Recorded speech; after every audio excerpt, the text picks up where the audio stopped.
Hello and welcome to Enchantment of Eternity's review for Scorpion, parts 1 and 2. These are episodes 26 of season 3 and episode 1 of season 4 of Star Trek Voyager.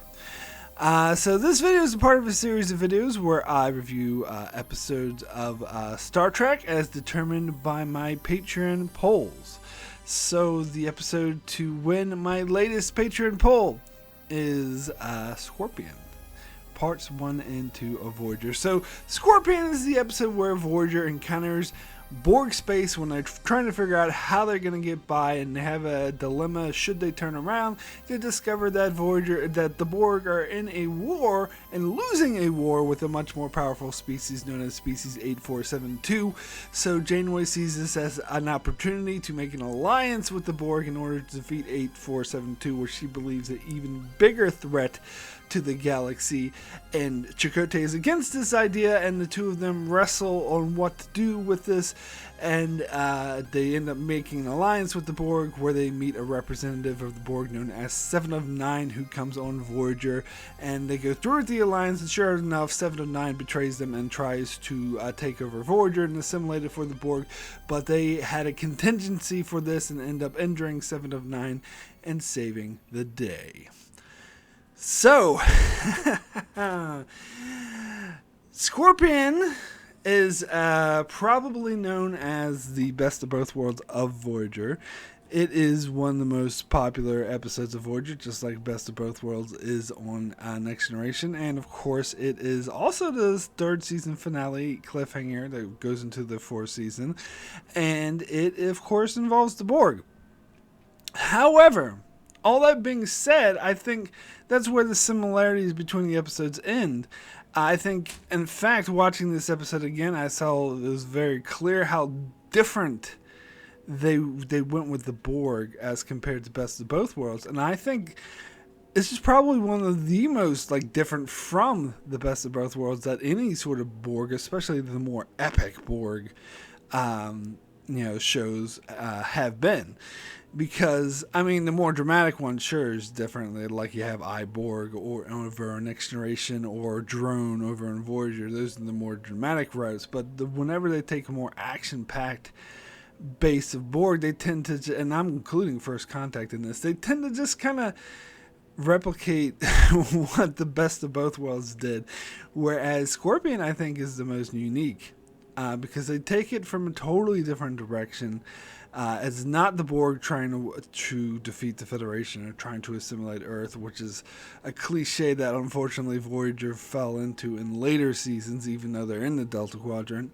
But this two-parter takes it from a totally different perspective, with Voyager just trying to get past, but they find that there's this huge intergalactic war in a species even more powerful than the Borg, which is a very fascinating concept, and I think that they do a really great job with species 8472, which I'll get into later. But at the moment, the first thing I want to talk about is the title of the episode, Scorpion. This, of course, refers to the parable that Chakotay tells Janeway about the Scorpion and the Fox, and how they make a deal where their Fox will carry the Scorpion to the other side, and the Scorpion says, well, I'm not going to sting you because then we'll both die. But he does it anyway, and when the Fox is drowning, he says, why'd you do that? Now we'll both die. And the Scorpion says, I couldn't help it, it's in my nature. Now, I've heard some people criticize this parable. First of all, some people criticized it that it's not a Native American parable, and they thought it was ridiculous that Chakotay would be saying it. But if you pay attention to the episode, Chakotay never said that it was a Native American parable. He said it was a parable that he heard as a child. Now, to assume he only hears Native American parables and nothing else is kind of racist, I think. I'm sure he heard all sorts of parables from all sorts of different cultures. I mean, why do you want to single down that just because he was raised in a Native American community that they only heard Native American parables, first of all? So I think that's a little bit racist, just me. Anyway, apparently this parable is originally known as the Scorpion and the Frog. And it was a frog, not a fox, and there's also a variation as the Scorpion and the Turtle, But so I don't know if Voyager changed it to make it a fox or if that's something. I don't know what the deal with that is. But anyway, apparently it was first made famous in the 1955 movie Mr. Arkadin, which I had never heard of before. It's an Orson Welles movie. Apparently, I'm not really into my classical movies, as you know. And the fable actually also appeared earlier in a 1933 Russian novel called The German Quarter. So it seems to be fairly recent, 20th century-ish. It also, but apparently it's been used a lot. It appeared in movies like Skin Deep, The Crying Game, Drive. I remember in Drive when that came out. I was like, hey, this is the Chakotay fable. The Devil's Carnival, and also appeared in many other shows like Gilmore Girls, How I Met Your Mother, Motive, Supernatural, and Teen Wolf. So this fable has apparently got a lot of play. Now, I don't know if this was the best title for the episode. I think it was a kind of interesting fable for Chakotay to use because it does sort of get his point across that the Borg are not to be trusted because it's in their nature to assimilate and turn against people. And they even hammered this point home when when Janeway was reading logs from other captains like Picard and some other guy they made up for this episode about how it's the Borg cannot be reasoned with, they cannot be negotiated with. This is something that's very true. So I thought that was a poignant fable to use. Just who cares if it's from the 20th century, but anyway. I don't know if it's worth naming the episode over. I mean, I suppose it gets a point across that they're having to it's about the Borg's nature and they're having to trust the Borg, but it's in their nature to betray them. I think it's even less relevant in part 2. But you notice that when Chakotay and Janeway have their contingency plan to deal with Seven of Nine, because they knew that she was going to try to take over the ship once they gave the Borg the weapon to defeat a species 8472. Janeway's code word was Scorpion, which gave Chakotay the signal to go ahead and connect himself to her, which distracted her and let them short her out or whatever to knock her out to stop her from taking over the ship. Didn't really need Scorpion to be the key word. It could have been anything. She could have just said Janeway to Chakotay, go, and they could, or now or something. She didn't need to say a code word. I feel like they did that just because it was the name of the episode and they want to keep that name relevant again. Now, if it wasn't the name of the episode, I would actually probably be more impressed. Like, say they called this episode something else, like The Borg and Their Big Enemy or whatever. That's a stupid title. But let's just say the episode was called something else. And then Janeway said to Chakotay, Scorpion. I actually would have liked that better. That would have been cool because that would have sounded like, I was like, oh yeah, that's a callback to the parable she was saying. Because it does have relevance in the fact that the parable was about how it's in the Borg's nature to betray them. And so that's exactly what 7 of 9 does. And that this contingency is for the Borg ultimately betraying them. So it's acknowledging, yes, it's in their nature to betray them, so we have this contingency to deal with that. And it's called Scorpion because that's all about, it's in their nature to betray them. So I would have thought, hey, that's cool, that's relevant, it's a callback to the story Chakotay says, it's them acknowledging that it's in their nature to betray them. But because it's the title of the episode, I just think, oh yeah, they just said that because it's the title of the episode. They want to keep it relevant. But I don't know, maybe I'm being a bit too hard on them in that regard. So I want to talk about why I love this episode so much. It's, I do think it's one of the best Voyager episodes. It's in my top 5. It's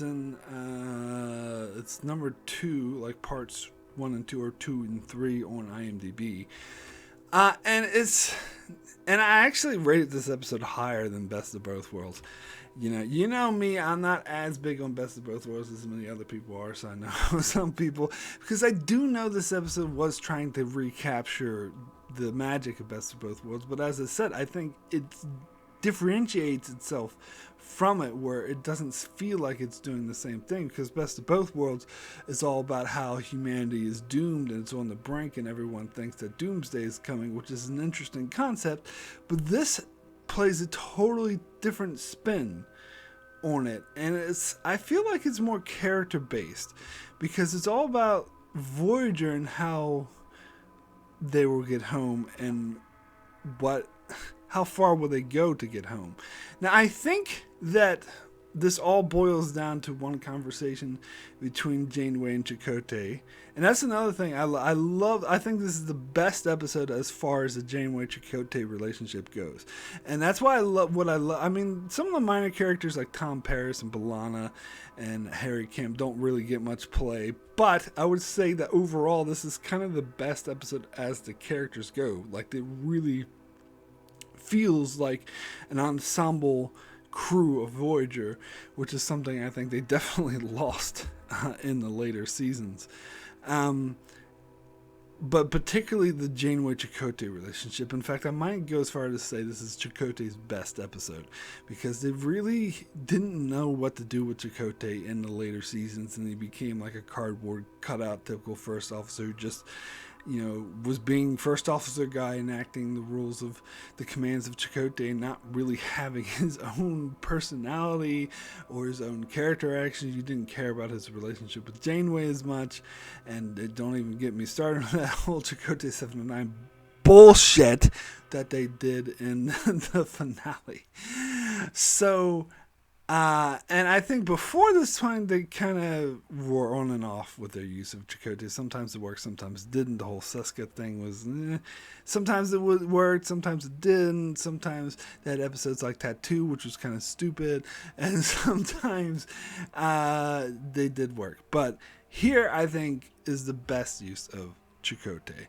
So that's why I love this episode the most, because if you're going to make the comparison to Best of Both Worlds, I wasn't a huge fan of the Riker, should I go command this other ship storyline, because they'd already done that like 3 times before, and the whole like Shelby, like, you're in my way, like, I didn't care about that. I'm sorry, I didn't like Shelby. I didn't care about her ambition trying to take over the command. Now there were other, like I said, I don't hate that episode. I still really like that episode, because there are other character beats in those episodes that were really good, like Riker having to deal with commanding the ship after Picard was gone and other stuff. But I think Scorpion is more on point, especially since this is like the high point of these character interactions, whereas Next Generation had other episodes that were better with dealing with different character interactions, whereas so it wasn't the high point for Riker's character, the high point for Picard's character, the high point for Data's character, where this clearly is the high point for Chakotay's character, and one of the high points for Janeway's character as well. So that's one reason. And the fact that this was so character-based and not just, bad, the Borg are evil, that was kind of a driving force. And it was a good driving force. First of all, I guess it's similar to the Best of Both Worlds in terms that the Borg are scary. And it was very scary and daunting, where Voyager, like this whole time for 3 years, have been trying to get home, and all of a sudden, boom, they reach Borg space. And they think, we're fucked. And it's huge.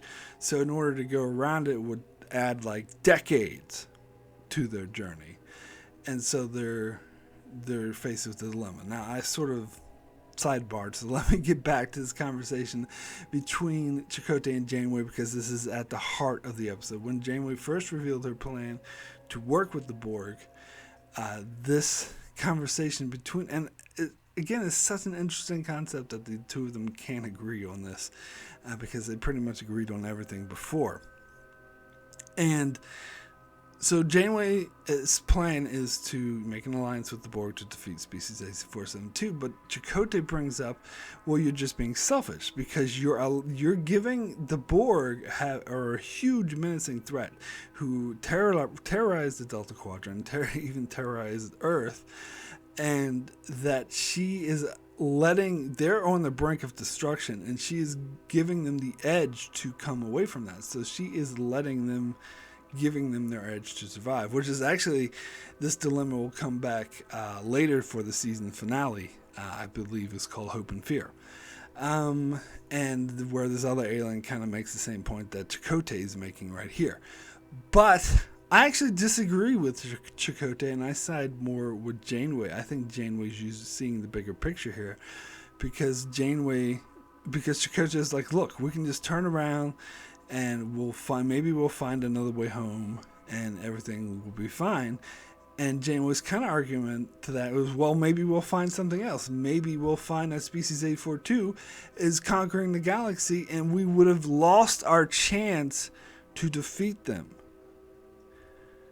I think that is a huge, compelling argument. And then Janeway also brings up the fact that because Chakotay is like, oh, you're allowing the Borg to survive, but then Janeway's counter to that is, well, a species 842 is honestly a worse threat than the Borg, and so we can't allow them to survive. And again, I think that's a hugely compelling argument, because Janeway said, oh, maybe what we'll find if we go another way down the line, we'll find that the species 842 are everywhere. And that's a huge point. In fact, I made the case, and I think the case is very clear, that through Janeway's actions in these episodes, that they saved the entire galaxy. That if they did not do what they did here, species 842 would have conquered the entire galaxy. Which I think is a good time to get into species 8472, who are, I think, are very, very interesting villain, who they really didn't use. I think it's mainly because they didn't know how to use them, because they said they were having problems enough using the Borg, who is like an unstoppable supervillain, where you have a species or villain that's even more unstoppable. But anyway, species 8472 is basically, and they clearly established in this episode, I'm ignoring that bullshit they did in season 5 with, what's it called? I can't even remember the name of that shitty episode that was on my worst list, where they completely undid and destroyed species 8472 and made them that episode. It's not canon in my eyes. That was it contradicted what happened, how they were described in this episode. So I ignored that because that episode sucked. What was it called? Something about, I don't know. I don't remember. It's the one where Chakotay found that they were like recreating Starfleet Academy or whatever and trying to infiltrate Earth, and they didn't even realize that Earth wasn't in the Delta Quadrant. How the fuck would they not know Earth? I'm sorry. I'm getting sidetracked. But anyway, how species 8472 are described in this episode is that they're basically space Nazis. I think that's the easiest way to describe them, that they feel that they're a superior race because they're a race of aliens that come from fluidic space, in which they are they're basically the only species that live in that space. And so they see themselves as the pure version. So they find this other galaxy that has other aliens, and they have no concept of what other aliens are. So they see them all as automatically inferior, something to be wiped out, and they see this new galaxy as a new territory that they need to make pure by getting rid of all the infestation that already lives there. So they basically they encountered the Borg, because the Borg, apparently they went over there to try to assimilate them, and it didn't work, which I thought that was a cool twist, and that makes so much sense for the Borg. And so the Borg ended up unleashing these super powerful space Nazis on their galaxy, and I do believe, had they wiped out the Borg, that they would have continued to wipe out all life in the galaxy, because they saw it as an infestation, something unpure, something that they needed to take over. And especially how the Borg invaded their space. they saw them that made them even more fearful of them and more like, oh, they're invading our space, so we need to wipe them out and take over. Kind of like Dominion's reasoning.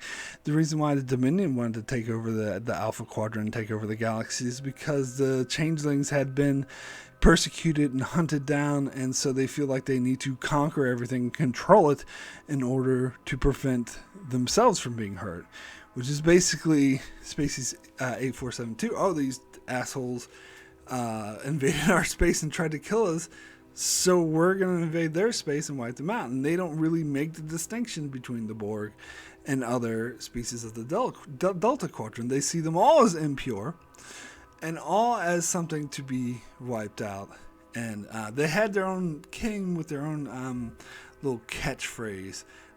Like the Borg have, you will be assimilated, resistance is futile.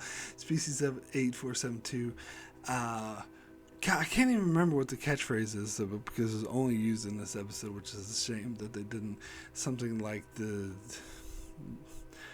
I can't remember exactly, as Cass said it, but anyway. It shows you how catchy that phrase was. But anyway, so they were a really interesting threat. So I completely side with Janeway in this argument she had with Chakotay, that had Chakotay. I understand Chakotay's reasoning. I mean, he does make a lot of sense that the Borg are bad enough, and should we really help them to survive?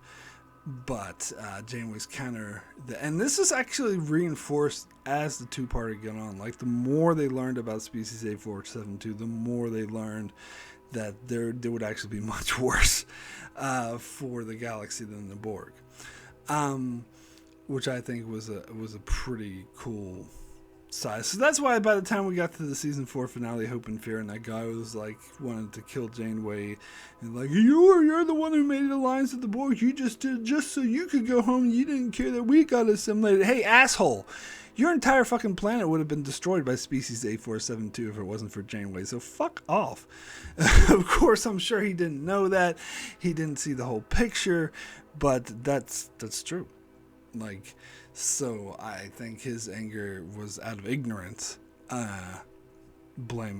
incorrectly blaming Janeway for helping the Borg, because the alternative would have been way worse.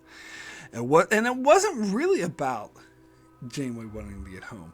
I mean, sure, that was the motivation, but I don't think she was being selfish or disregarding, because, as I said, I think the whole galaxy would have been wiped out. She saved the galaxy by doing this. I mean, getting Voyager closer to home was just a side effect of saving the fucking galaxy from these evil, super powerful, more powerful than the Borg space Nazis.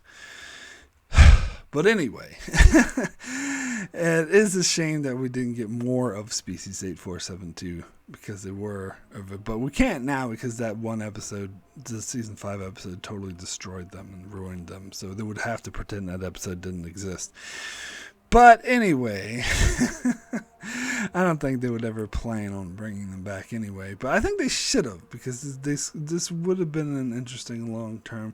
But again, I guess you do have that supervillain problem where they're way too powerful to defeat. So how could you encounter them unless you completely changed their nature and made them these stupid idiots that don't even know that Earth is not in the Delta Quadrant? Anyway. I mean, they've recreated Earth exactly to the T, like to the books on the shelves, yet they don't even fucking... Alright, I'm sorry. Any chance I had to complain about that stupid episode, that episode sucked. Anyway, back to Scorpion. So we get... this is the introduction of Leonardo da Vinci hologram, which, if I remember correctly, because he only appears in part 1, he doesn't appear in part 2, and I think the only other time we see him is in the 4-season episode Concerning Flight, which is centered around him. I can't remember if I know his workshop appears in a couple other episodes in season 4, but the John Rhys-Davies Gimli himself from Lord of the Rings, I think he only appeared in those 2 episodes, Scorpion Part 1 and The Concerning Flight. And when I first saw this episode, for many years, this is like the aspect of the episode that I hated, that I thought was stupid to waste them, because I didn't really like this holodeck stuff, especially when Janeway goes on the holodeck and recreates historical things. Well, I'm just thinking, I'm so much thinking of the Lower Decks episode that just came out last week from my perspective, of where they had the Da Vinci hologram show up, and they were like ski shooting, and he shows up at the end and like shoots the villain and goes, "Not on my watch." But anyway, and he was designed after how Da Vinci appeared in these episodes, so I'm pretty sure it was supposed to be the same like type of program. But anyway, it was okay. Actually, watching it again in these scenes, I think, and it's kind of an aside, it seems like it is kind of filler just to fill up the runtime of the episode. But I do like how when Janeway goes back, she consults Da Vinci when she's faced with the dilemma, and this is when she comes up with the idea to make a deal with the devil. So I did actually kind of like that. And I do think that actually worked a bit. So, yeah. So overall, I kind of liked it. Another interesting thing to talk about, Harry Kim gets attacked by Species A472, and he has these, and it shows how devastating they are. It's this thing that's eating him alive, and it's rejecting, like, sedation, like when the doctor tries to sedate him, this thing like rejects it, and so he's conscious while this thing is just eating him from the inside, which sounds like the most horrible thing you could do. Now apparently, because I'd never noticed this before, but Harry Kim is not cured until part 2, which is in season 4. And the reason why is because they were originally going to kill off Harry Kim, which I think that would have been a horrible way to kill off. I mean, kill him off, sure, but have his insides be eaten from the inside and die in horrible pain. Like, why would you do this to him? I'm glad they didn't do that. That would have been horrible.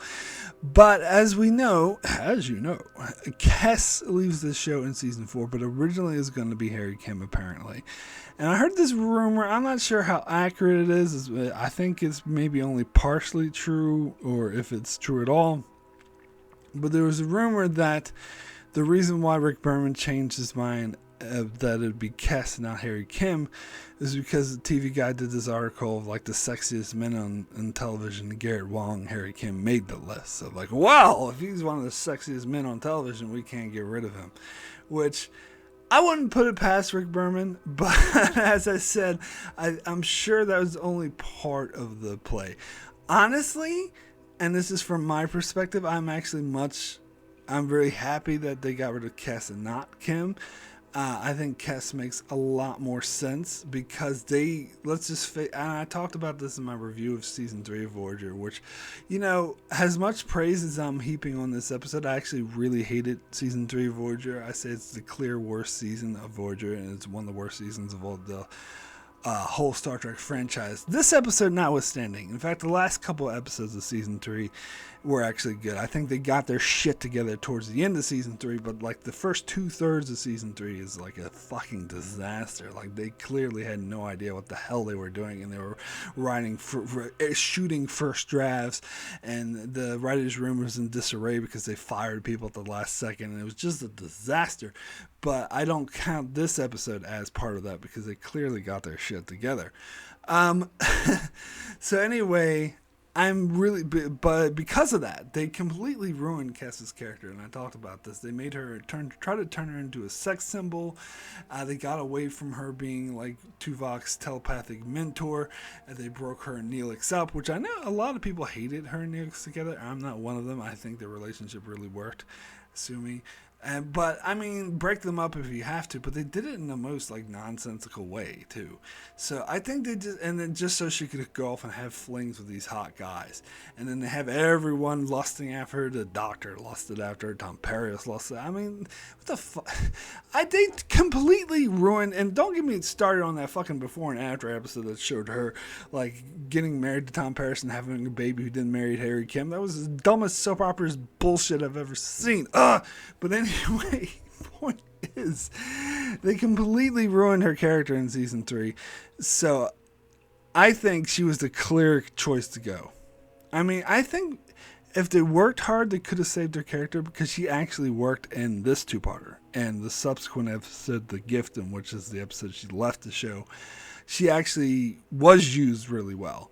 So in season 4, as I talked about before, is my favorite season of Voyager, the one I think they saved the show. So I actually think they could have saved her, but because of budgetary reasons, since they're bringing on a new main cast member, they had to get rid of an existing cast member, which is a shame, because I actually wish they would have kept Cass and 709, because as I said, even though they destroyed Cass's character in season 3, I think they could have saved her in season 4, because season 4 was just so much better. It was such a better written season. One of the best seasons. But if a character had to go, Cass was the best choice.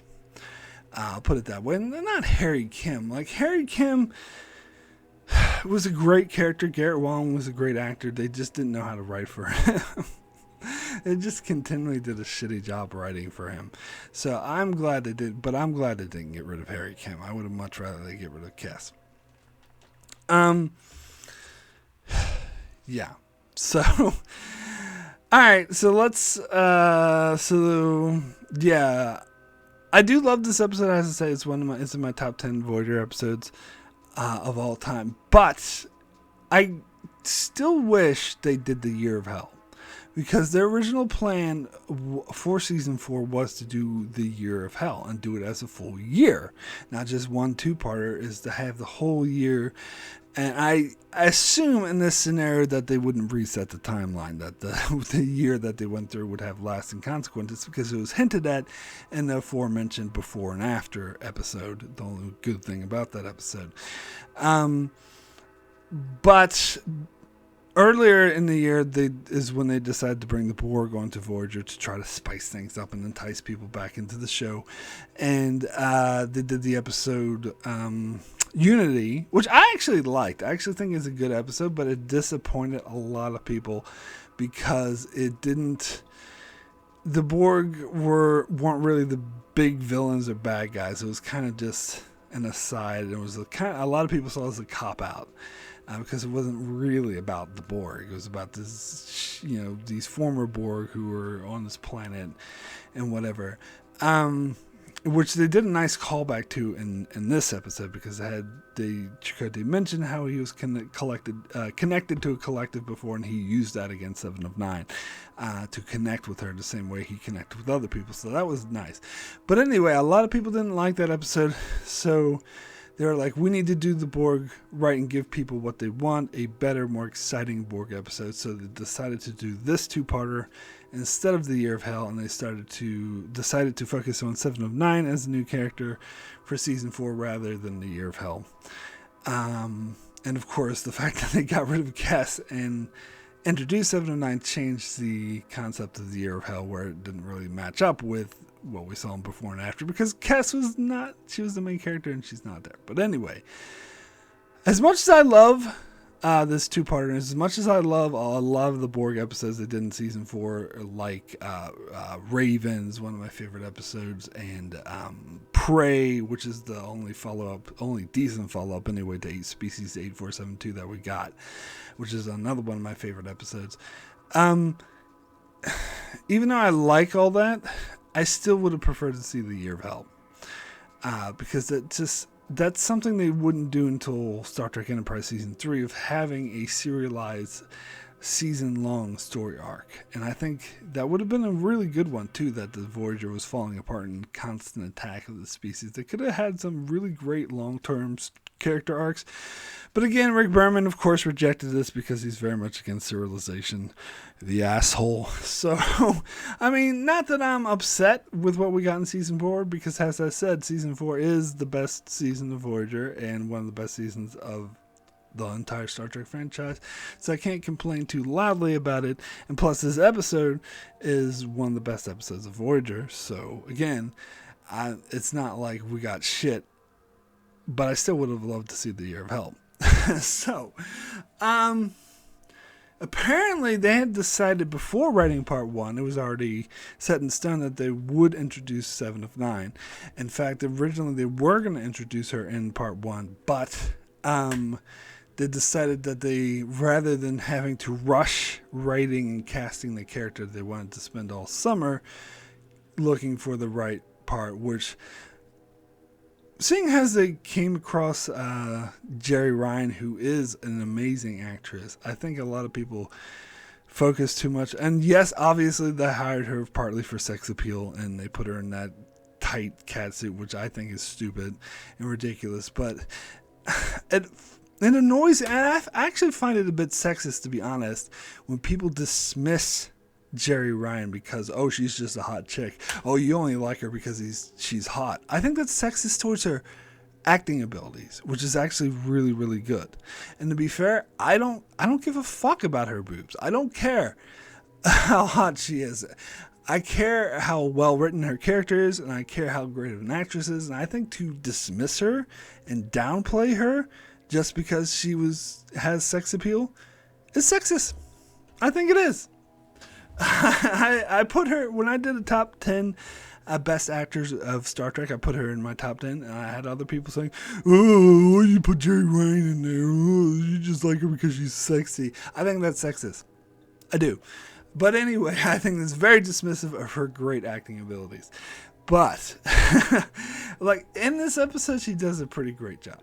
So, I didn't know any of this when I saw part 1. But, before I saw part 2, there was an ad in TV Guide, because since part 1 was so great, I was really anticipating the return of season 4 so I could see part 2. And there was an ad for it in TV Guide, like the week leading up to it, that had a big picture of Seven of Nine. It says, introducing Seven of Nine. She's, saying all this. And I actually had a very negative reaction to that, because that made me think, I mean, they were making it clear they're introducing a new cast member who would join the show, who was a Borg. But the reason why, I mean, that concept in itself is actually pretty good. But the reason why I had such a negative reaction to it is because I thought that they were going to focus too much on introducing this new character and not enough on resolving the storyline of Scorpion. That it was going to be all about, ooh, look at this new character, isn't she so cool? And that they were just it was going to ruin. And at the time, I didn't know she was planned all along, so I thought this was kind of a retcon, which it turned out I was wrong, but that from that ad, that's the impression I got, that they were just using it as an excuse to introduce this new character, and so the part 2 would suck and fail to resolve part 1 in a satisfying way because it would focus too much on, ooh, look at this cool new character. But that turned out not to be the case at all. In fact, I'm actually watching it now. I'm actually really impressed how low-key they introduced her.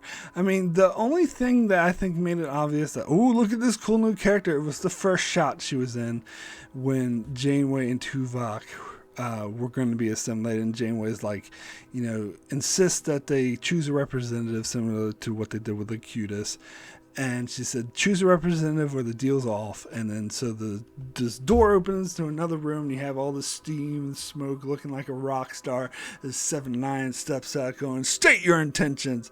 Like, that shot was a clear glory shot to be like, woo, look at this cool new character. Like, if this was like a one-off character who's only in one episode, they wouldn't have had a shot like that. They wouldn't have made such a big deal with like rock star smoke. I expected like a heavy metal song to play, kind of like a wrestling entrance or something, where they've like, I don't know. I was going to choose some random classic rock 70s song playing in the background. She's entering the steam. But anyway, other than that one shot, though, they didn't actually uber focus. And in fact, they did such an amazing job of resolving the storyline of part 1. And it's hard for me to even imagine that they hadn't written part 2 because it feels so natural and it feels like such a great conclusion. In fact, Seven of 9's inclusion is not that invasive. Like, in fact, they don't focus on her too much. They focus on her enough of what the story is required, which I'd love the restraint, because that the producers were wanting to push, oh, this is a huge sexy character, let's push her as much as possible. And the writers resisted the urge. Instead, no, we're going to do what's right for the episode. Her scenes are going to, she's not going to be in any scene that doesn't contribute to the story of the episode, that doesn't contribute to the tension, the story, and I think that's a very bold move. Now, to be fair, part of the reason why the producers probably let him get away with that is because in this episode she was still in the full Borg prosthetics, which they weren't really against. They wanted her in the sexy cat suit, so they focused on her a lot more once she got out of those prosthetics. And in fact, the producers were actually wanted her to get out of the prosthetics a lot sooner. And again, this is what the showrunners and the writers were great, because they resisted that, and they say, no, we have to have this natural for the story. So I give them a lot of credit for that. And in fact, this part 2 continued off the storyline of part 1 so well, because it picked up on, as I said, the whole Chakotay and Janeway conflict, and focused entirely on that. And that became sort of the centerpiece of the episode, because you have this episode is about this huge, world-crushing, galaxy-changing conflict where you have the huge super space Nazis that are even more powerful than the Borg, and you have this alliance the Voyager makes with the Borg to defeat them, and the Borg is actually going to use try to double-cross them. It's all these huge themes, but around it, it's all centered around two characters, a character conflict between Janeway and Chakotay. And I love how they use that to tie it into the theme of the episode, and how they use 7 of 9. Again, how she fits in perfectly to the episode and doesn't feel out of place, doesn't feel like, ooh, look at this new character. She fits perfectly into the story, where she gives the Borg's perspective of how humans and individuals are weak, because you all have your petty small opinions, and you just conflict and you don't get along. In fact, I've heard a lot of real life arguments people made against democracy, against, democracy don't work because you have everyone with their petty opinions just yelling at each other. That's why you need a dictator. And that's basically the argument they're making here. And it's something that's a common theme in Voyager when they use the Borg. They use it as a analogy for extreme socialism, or for fascism, basically for dictatorship, where there is no individual. Whereas the Federation is supposed to represent democracy and individualism and liberty and all that, but they're not fucking libertarians. But anyway, sorry, that's a sidetrack. But I think it was used in this episode really well, where to illustrate why having diversity, having different opinions, and diversity of thought is a strength, not a weakness. And they show that as true because, first of all, it's the reason why Voyager was able to come up with a weapon against Species 8472 when the Borg couldn't. I mean, the Borg are like super, super, super more advanced than Starfleet or Voyager, especially just one ship. Yet they couldn't figure out how to defeat Species 8472 because there's a flaw in their thinking, because they didn't explore and investigate. They were like, we'll just assimilate everyone and we'll just learn from them. But if they can't assimilate something, then they can't learn from it, which I thought was pretty damn devastating and a twist. And also how they used their individuality, they used their conflict that Janeway and Chakotay were having, their difference of opinion on how to deal with the situation. They used that against the Borg, because they ended up meeting halfway in a perfect compromise where, we'll go through with Janeway's idea for this alliance and for this team up with the Borg, but then we'll also keep in mind Chakotay's perspective about the Borg not being able to be trusted, where we'll have a contingency plan that once the alliance goes through, then we know that the Borg are going to betray us, so we'll have a contingency plan to deal with that. And so I think it's perfect. I think it's a beautiful story that really sums up the difference between the Federation and the Borg, difference between individuality and collectivism, and by using this conflict between these two friends who really strongly disagreed on a particular subject and couldn't see eye to eye, yet they end up coming together in a perfect compromise that makes them better than the Borg. And I think that's beautiful. I think this is a beautiful script. It was really exciting throughout. And as I said, a unique take on the Borg, because instead of it being like, oh, the Borg are coming to kill us all, there's this weird conflict. And it's really more complex. Like, who do we side with? Who's more dangerous? How do we deal with this? How do we get by? Are we being too selfish by just wanting to get home? Or are we helping to defeat a greater enemy? And there's difference of opinion. You have Chakotay on one side, Janeway on the other. And they feel like... And this this feels like it's particularly relevant in today's society, particularly in America, where... politics and everything has become so divided, and the country is so socially divided, which I think is by design, not by coincidence, but it's another topic. But everything is so rigid and divided. It shows how that doesn't work, that you need to compromise, you need to come together. And I think it's an absolute beautiful story, and it's a perfect, great way to introduce 709. So, my rating for Scorpion out of 10, of course, is a 10, the best. One of the best episodes of Voyager, one of the best episodes of Star Trek, one of the best uses of the Borg ever. Instead of trying to just recreate Best of Both Worlds, instead of just trying to bring in this bullshit with the Borg Queen trying to destroy Earth at all costs, instead of just throwing in time travel for no goddamn reason into it, they came up with a different, more unique, better suited character-based story to utilize the threat that is the Borg, that I thought was pure brilliance. So that's it for my review of Scorpion parts 1 and 2. Thanks so much for watching, and I want to thank everyone who supports me on Patreon, those who voted in this poll. And if you'd like to support me on Patreon, it'd be very much appreciated. Lots of goodies, such as having videos like this. You can vote on videos like this and get them 2 months in advance before anyone else gets to see it, as well as having every one of my pre-recorded videos 2 weeks in advance, or you could request a video for me to do for you, depending on what tier you select. So there's a link in the description below for my Patreon page.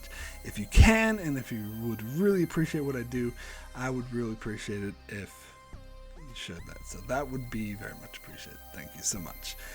Anyway, if you can support me on Patreon, that's all good too. It's very much appreciated to leave a like, comment. I love interacting with you guys.